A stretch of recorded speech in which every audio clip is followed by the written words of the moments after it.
From the heartland of America and coast to coast, this is EM Student with Professor Dan Scott. Teams realize exponential results when individuals, talents, and passions perfectly collide with their roles. Scott Miller. Good morning, I'm Dan Scott, and welcome to EM Student. I thought that was a very relevant quote to start off with today. As we've mentioned last week, we're building a team here at Sitch Radio, EM Weekly, and we've welcomed on a new co-host to the show who's actually going to be the questioner today. She's interviewing me as far as how I got started in emergency management, my feelings on emergency management, and kind of where my passion is and where I feel like we should be going in emergency management. So I'd like to welcome on my co-host, Franziska Economy. Hey, Dan. Good morning. Hey, good morning. Thank you for taking the time. Thank you for taking the initiative as well to put a series of questions today, put me on the hot seat. But ultimately, we are trying to let everybody understand out there that we are building a team as it results to pushing the emergency management profession forward, building a community of not only practitioners, but aspiring practitioners and educators. And you being one of them as far as becoming an EM student yourself. And I am going to now give you the chair, the mic, and put myself on the hot seat. So bring it on. Awesome. Thanks, Dan. Yeah. I think, as we've talked about, and obviously the show is a lot about education and also how people come to emergency management, just because we've talked about that there aren't, that many bachelor's degrees. And so I think that a lot of people come by way of other things. And so one of the really interesting things that I learned about you was that you have you have a number of different degrees in a number of different areas in emergency management, social welfare, leadership and organizational studies, and then now obviously working on another degree in public policy. So I kind of wondered just how you chose to navigate and between those different degrees and how you kind of see them both linking together in your career and how you see them kind of helping you, in your current job as an emergency manager. Well, that's going to be kind of a long answer because to kind of understand where, the journey I took to get to where I am today goes back to where I started and what I wanted to do when I started. When I first started, when I became adult, when I started adulting on a daily basis, I wanted to be a firefighter. I was going to be a firefighter. I was going to be a first responder, but there was a 2-year wait list for the fire academy in my jurisdiction. So I got my name on the wait list, started taking a couple classes here and there, but I needed to get a job. So I got a job as an EMT. I was a licensed EMT. I started working for a university in educational law enforcement. So I had to get credentialed in law enforcement with law enforcement credentials, and I was a responding EMT, as well as I was a fire compliance officer for the college. So we were a public safety department, meaning there were certain things. So I just learned early on I want to do this, and this, and I basically started taking on roles nobody else wanted. Safety compliance, inspections, fire inspection, yearly fire inspections, dealing with OSHA, and so I kind of developed a background of safety. As I started moving forward and started making sure we were in compliance, which we were not. When we started doing, I realized we need to have these plans in place. We need to have this training in place. We're supposed to have teams and committees in place. So I started learning a completely different aspect of the field, which was emergency preparedness and management. I didn't have any clue on exactly what emergency management was. So I decided, I'm going to go take a course, because most of my training was based on response. I went to Center for Domestic Preparedness for many years, and I kept hearing about emergency management, but didn't really fully understand it. I was a responder. I responded when there was an emergency. Now I was in a different role. I was more of a supervisor. I was more making things done. I was building a community. So I went to EMI, the Emergency Management Institute, and I took my first course in emergency management on building a emergency management or emergency operations plan for a higher education. And that just opened the door for me. I went back and I started building an emergency management team. I started working on a plan, started realizing these are all the things that we need to do. And at the time, I did not have an education. And that leads me to my next point in my journey is I got a mentor, someone that said, this is, if you really want to do XYZ, these are the steps you need to take. This is how I did it. Learn from others. You should really try and work on education, which led me to getting my degree in emergency management, which obviously was because that's where I wanted my job to go. Well, then as I kept moving forward, social welfare, when I got my bachelor's in social welfare, I learned to apply that because you deal with communities, you deal with individuals, you deal with diversity, you deal with different aspects, different industries, but the ultimate concentration of that is the person, the community. How do you make sure they are taken care of and that they are safe? And I just kept moving forward with that, getting other credentials along the way, other training. I went to EMI, through the basic academy, got through that, applied that for a couple of years, then went through the advanced academy, applied that for a couple of years, and then went through executive academy on the same route of working towards my certified emergency manager, working on my master's along the way. So there's a lot that went along, but a lot of that too came from my transition in job. I went from a job where I did everything to a job where my sole purpose was emergency management. And then from there, I started moving up throughout the industry, as you've seen in my career. Long answer to a short question. No, that's great. I think a number of the things that really stuck out for me are that just really, especially in some of your early experiences, just really taking the initiative and kind of, filling in those gaps that I think sometimes, as we talk about emergency management, tends to get a bit overlooked in certain areas. And then also just having that mentality of being a lifelong learner and continuing to search after opportunities that are going to give you various different insights. So it's not just, you're obviously pursuing lots of certifications within emergency management specifically, but also learning a lot about, other fields that also are tangential and apply as well. And also I really like what you talked about having a mentor, because that's something that I've, heard from a lot of people, and I think is super valuable, especially when you're kind of new in a field, and really just in general, can be super valuable. And it sounds like it was in your case as well. Very much, it was very valuable, and I feel like, and that's one of the reasons why I'm such a strong advocate for mentors and for seeking out mentees. I mean, it's one of the reasons why I've also pushed and pushing the field of the industry, the individual, for engagement, for involvement, for not waiting to be asked, to ask, to go out and learn, to go out and take initiative, because ultimately, if you sit around waiting for someone to come ask you, it's never going to happen. And I feel with emergency management right now, and this is where, and my passion is actually growing as it relates to this, is that we need to stop sitting back and waiting.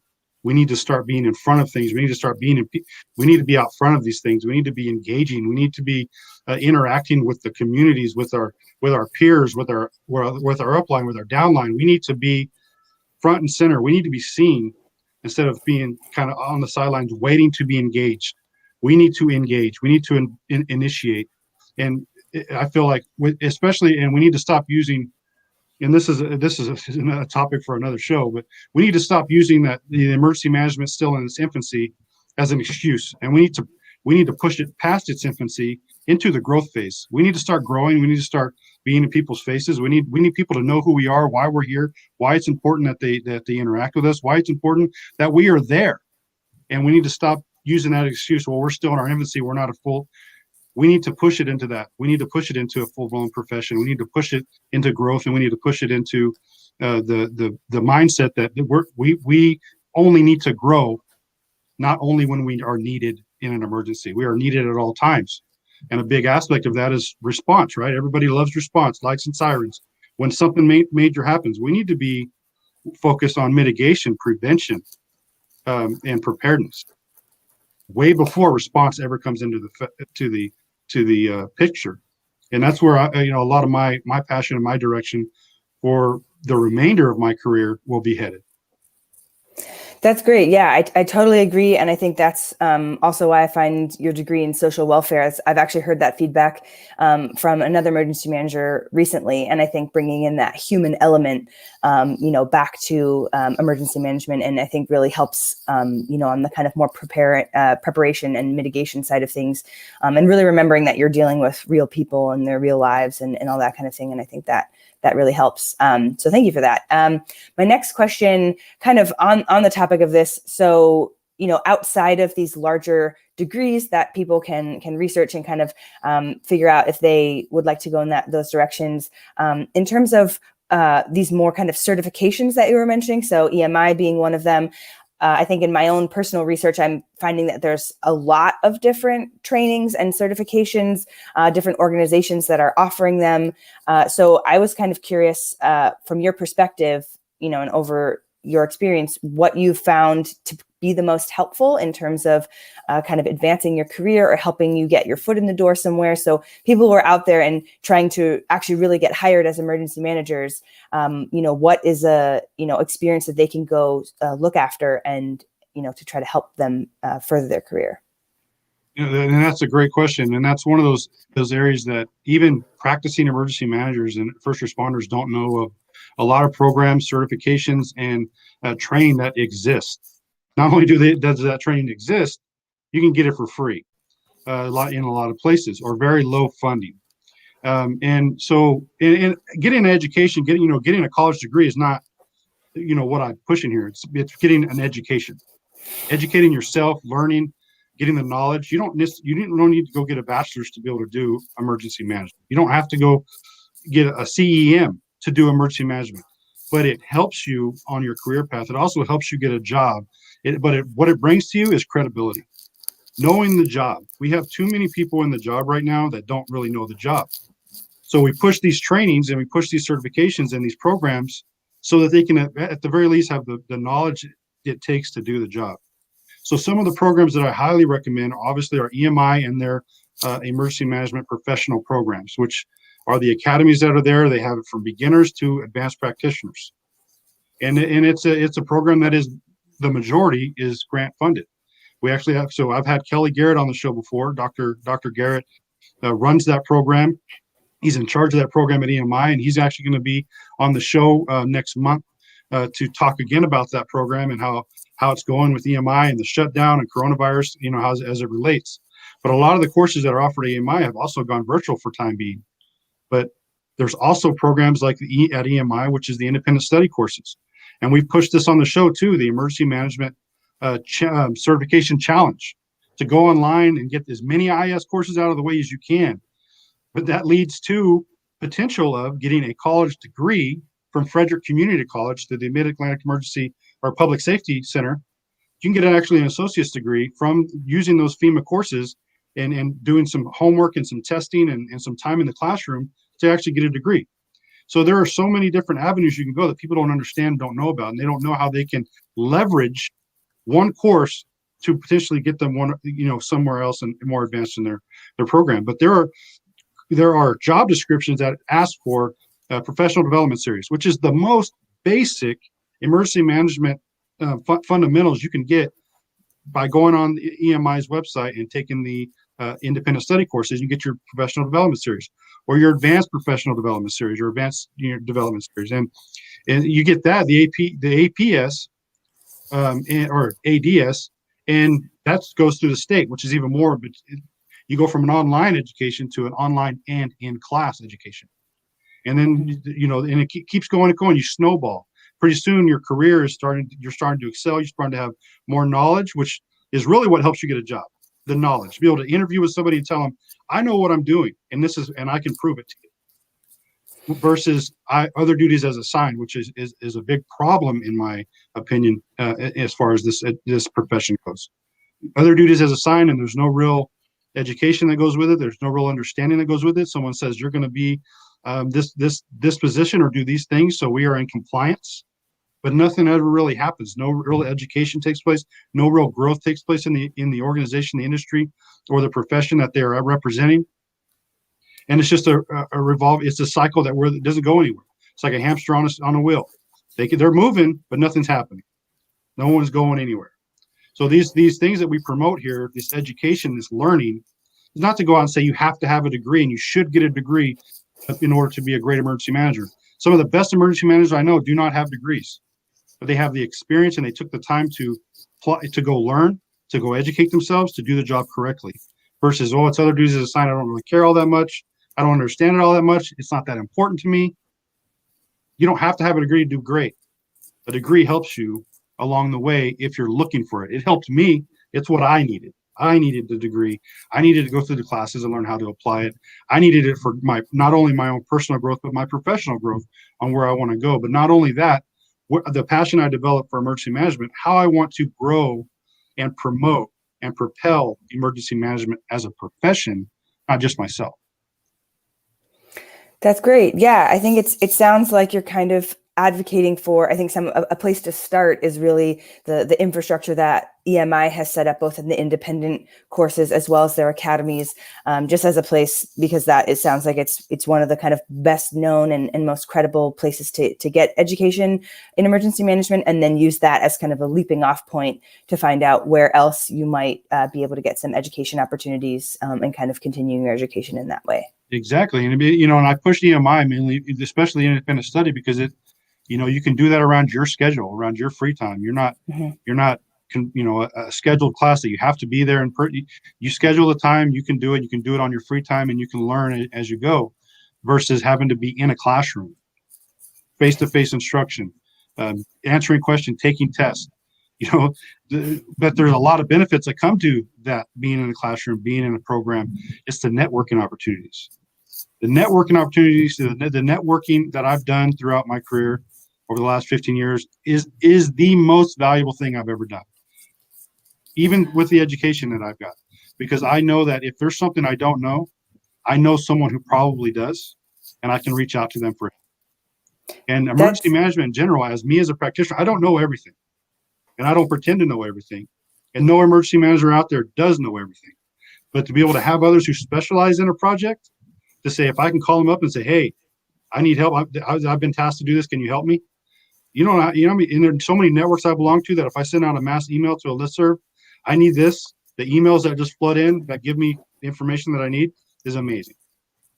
That's great. I was going to say, I think that is a huge piece of this, is that, and that we actually hadn't touched on. So I'm really glad you brought it up, is, in addition to searching out these kind of certifications that I do think are really important for professional development, because you do need something on your resume to help get you in the door so you can have those great interviews and really show what you know.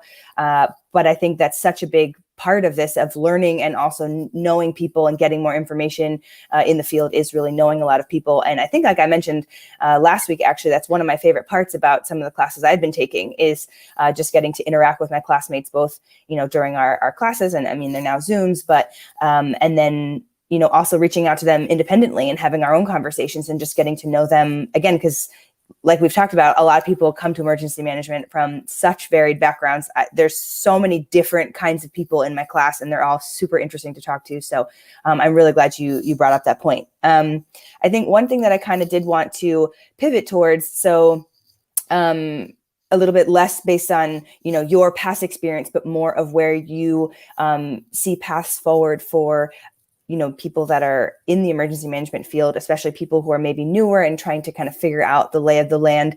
I think there are just so many different, emergency management covers so many different things, and it is kind of a big field. So I guess I was curious as to what you kind of see as the more major paths or options or careers within emergency management, and how people can prepare themselves. Do you see people jumping between lots of different kind of roles within emergency management, or do people tend to kind of pick one track and stick with it? I'm just kind of curious as to, like, if someone was trying to get in the field and wanted to find their niche and pursue something more directly that way, and a little more nuanced, like the next level down of just emergency management. How do you see that breaking down? Well, the breakdown there, a lot of that too is understanding what you want to do, what you're interested in. You're always going to do better at something and pay more attention and be more engaged in something that you're interested in. But emergency management, it's continuing to evolve. But emergency management in some way touches almost every industry, every profession that there is. Healthcare and emergency response, those are the two big things. Communications is another aspect of where emergency management could be applied. The marketing is another area where emergency management could be applied. Depending on what level, do you want to work in the private industry or the public industry? Do you want to work at government level, at federal, state, city, county? Where do you want to work at in there? Do you want to go into do you want to, and I've heard people say this, they want to be a responder and then they want to transition into emergency management, which go for it as long as you're going to do it the right way. You have others who are under the misconception that they have to be a first responder before they can be an emergency manager. Well, that's inaccurate. You can be an emergency manager. You can go and learn and be on the job, intern, take on, go join programs. You've mentioned that you're looking into a program where you could be called out for to be able to be utilized in events. CERT being the most popular one. But there are other programs you can get your foot in the door to learn the basic aspects of emergency management. But that's just it. It's the basic aspects and how you want to apply it. There's, like I said, there's healthcare, there's communications aspects of things. There's are you going to be working at the federal or private organizations? Private organizations are growing and putting these positions in place even faster. And one of the main reasons is because of coronavirus and a lot of different aspects that go into that are continuity of operations, which is ultimately a specialty of emergency management. And that's an aspect of it, but it's not the whole aspect of it. Do you like planning? Do you like training? How would you prefer being? Are you alone? Someone who's an introvert who wants to be sitting in front of a computer doing research all day, or do you want to be the one out in the field running an EOC or doing some training courses? It varies on how you want to do it, but also what varies is where you are hired or where you're looking to get hired, the size of their organization, because in a lot of places you got one person doing everything, and which not what it spreads them so thin that they are constantly working little bits on a lot of things. But you got some organizations that are so large that you can have someone who has a specialty who they concentrate on training, they concentrate on volunteers, they concentrate on planning. So where do you want to go and how do you want to get there? Do you want to step in the door as an emergency manager where you're the only one and you have no experience? Probably not. You want to go somewhere you can intern in a larger place and get some training from a larger office before you go try and take on something of your own size. I got involved and really introduced to it based on a need. Not necessarily that I said, I want to do this, I'm going to go by myself. No, there was a need and I picked it up and ran with it and developed. But ultimately, I built a team to help me, an emergency management team that I put together. And I still, even though I'm technically the only one in my current job that does what I do, I've built a team to aid me in doing what I do. So that helps too, knowing how to build a team, knowing why it's important, knowing how to delegate, knowing how to get people involved and engaged is a big aspect of the job as well. But there's so many different aspects. Education. I've worked in higher ed the majority of my career as far as applying emergency management. City, county government. The engagement do you want to work in education? Do you want to work in government? Do you want to work in the private organization? The military has an aspect of emergency preparedness. And so there's internationally, nationally, locally, it all, there's so many different things. But one of the reasons why I love emergency management so much is you're never confined to just one area. You could go your whole career and never touch every aspect or every little tiny function of emergency management.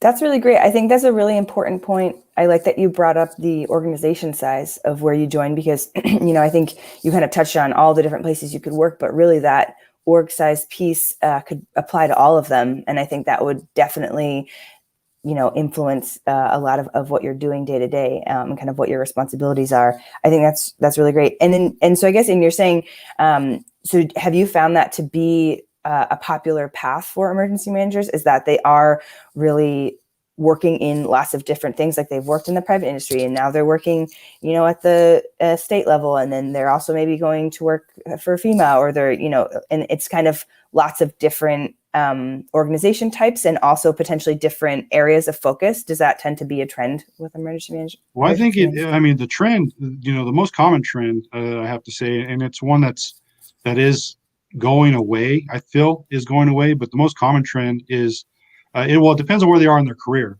but the most common trend is someone who spends, 20, 30 years in a response industry of some sort, law enforcement, fire, EMS, and then they retire out and they're like, well, I can go do emergency management.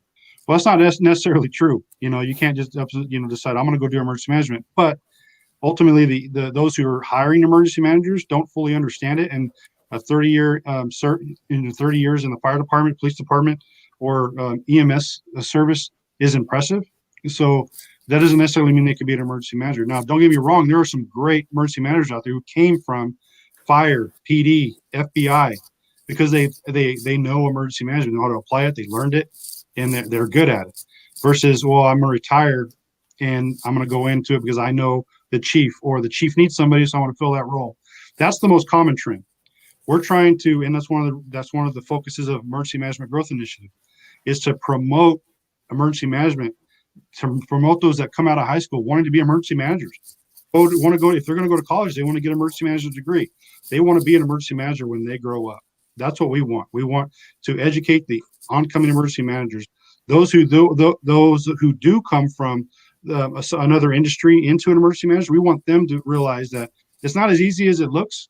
It's not, you can't just walk into it and take the job and you're going to be an emergency manager. No, there's more education that goes to it. There's more application, and it involves more than just, having emergency manager, emergency preparedness officer under your name. Okay, awesome. Another thing that I think I really liked about what you said is the whole idea of when you do come into a position like that and you are the only one, and basically being able to build a team around you. I feel like that's a potentially whole other podcast episode's worth of things. So maybe we'll touch on that in a future one. But I just want to highlight that because I thought that was a really important part, because a big part of emergency management is being able to be a good leader and being able to build a good team around you. So I think that's a really important piece that you brought up. The last question that I wanted to ask you was more related to us here in this podcast and the work that we're doing. Just in your opinion, how can we best serve the people that are listening and people that are both new to emergency management, but also practicing emergency managers who are trying to learn more, so kind of at all different places along, an education journey in emergency management, and what do you think, how can we best help them? Well, I think number one, the number one thing we want to do is we want to provide resources. We want to provide information. We want to give them some information on basic things that are out there. If we got new technology that is out there, but the resources where they can go, as we've mentioned, to go to EMI, to go to CDP, to go to New Mexico Tech, to go to your state EM department, state EM department, and learn what they are providing, what kind of training they're providing. To give them information, what college degrees are out there, what certificates are out there, what volunteer programs are out there. Give them resources. Additionally, we need to give them engagement. We need to give them an area to engage with us. Tell us what they want, because we can give them all these resources we can give, but if it's not what they're looking for, then we're just talking to air at that point. We want to engage with them. We're seeking the engagement, the comments, the emails. Engage with us. Tell us what you want to hear. Tell us if we can do the research for you. We'll do it. It makes it easier for you if we're the ones doing the work, right? It's always easier when someone else does the work for you. Well, we want to do that. We want to provide you with the information. We want to provide you with the resources. We also want to provide you with a community of resources. It's one of the reasons why I do this episode. It's one of the reasons why Todd does his podcast. It's one of the reasons why we've developed Crisis Cafe. It's a community of emergency managers. It's going to be where you can go engage with other emergency managers and gain resources, gain networking, gain friends in this that value the same thing, that have the same passion as you do, that want to engage with other emergency managers. We want to provide them resources. So Crisis Cafe is one of them. These podcasts are another. The webinars that we are offering is another. There's an avenue for them to go get some education, get some training, get some information, but also give them resources that they can reach out to themselves. Ultimately, we can do the research and we can give you the information, but you got to go do the work. You're going to be the one that has to go take the class. I can't take the class and give you a certificate, but I can tell you this class is amazing. It's going to tell you exactly what you want to know. It's a good starting off point to lead you into another class. It's a prerequisite for another program that you really should be taking, and giving them a direction to go versus what do I do, which is a lot of people that get told you're going to be the emergency preparedness guy, you're going to be the emergency management guy, you're going to be other duties assigned. Literally, they don't know where to go. They don't know what to do. We're trying to give them that information and then the resources to pursue it and do it right. Amazing. Yeah. And I just want to echo the point that you made. Obviously, anybody listening, we'd, love to hear, what you are really looking for. And, as I'm kind of following my own path and really trying to put together these resources and make use of them myself, I am happy to, like, as Dan said, I'm happy to do that legwork and kind of make them available for everyone. So I'm really glad that you mentioned that. And thanks for talking with me today. Well, thank you. You did a great job on that interview, and I appreciate you stepping up to do it. And like I said, I think your passion and your desire to learn, and me and we're on the. I keep telling people this. I think we're on the same mind on a lot of things we want to do with this program, and with the many of the things that we got in the works. We have, for those who are listening right now, for those who are watching, we have so many things in the works. Keep watching. Keep engaging with us. We are going to be pushing out so much information, advertising webinars, advertising Crisis Cafe, advertising live episodes that we're going to do, conferences that we're going to be attending, places where we can engage even more and bring information to emergency managers and to aspiring emergency managers.